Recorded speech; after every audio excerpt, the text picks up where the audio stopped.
তৃণমূল ছেড়ে এনসিপিআইতে লোকসভার ২০ সাংসদ এবং লোকসভায় সুদীপ কাকলিদের জন্য আলাদা করে ব্লক। নতুন করে আসন বন্টনে এবার জায়গা বদল। নতুন করে আসন বন্টন করার পরে এবার জায়গা বদল হয়েছে। লোকসভার ছবি কেমন হবে আমরা জানবো।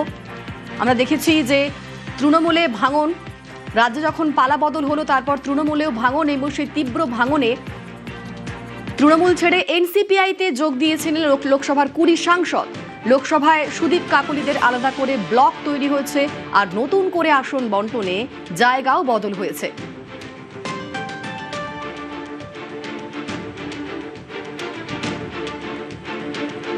লোকসভায় সুদীপ কাকলিদের আলাদা করে ব্লক, নতুন করে আসন বন্টনে জায়গা বদল।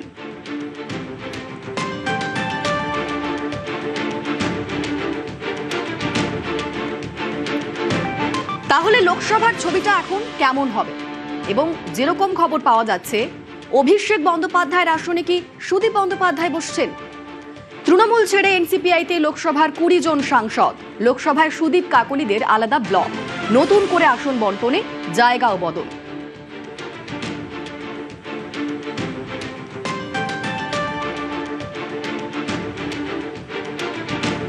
লোকসভায় অভিষেকের আসনে বসবেন সুদীপ।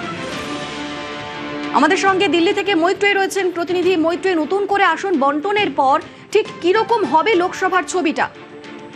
দেখো, এই যে নতুন আসন বন্টনের যে ছবি সামনে আসছে তাতে কিন্তু সব থেকে বেশি তাৎপর্যপূর্ণ যেটা অভিষেক বন্দ্যোপাধ্যায়ের যে আসন, সেই আসনটা নিয়ে। তার কারণ তৃণমূল কংগ্রেসের লোকসভার দলনেতা অভিষেক বন্দ্যোপাধ্যায়, তার আসন নাম্বার ছিল ৩৫৪ এবং সেই আসনে এবার বসতে চলেছেন সুদীপ বন্দ্যোপাধ্যায়।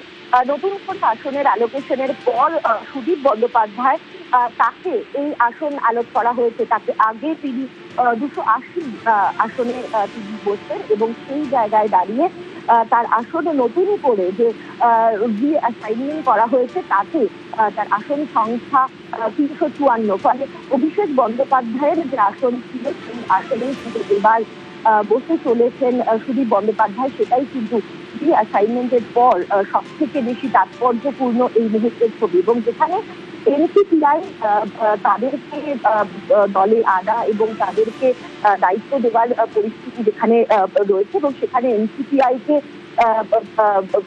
সেই তাদের যে আলাদা ব্লক, সেই আলাদা ব্লক ইতিমধ্যেই সরকারের তরফ থেকে দেওয়া হয়েছে।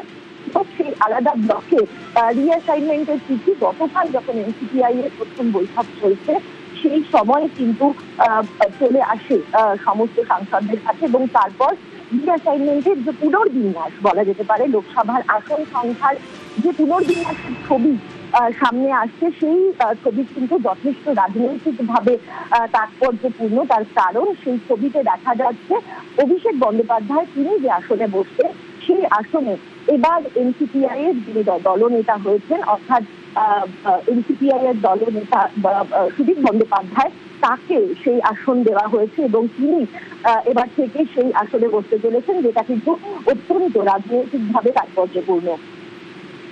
বেশ, ধন্যবাদ মৈত্রেয়।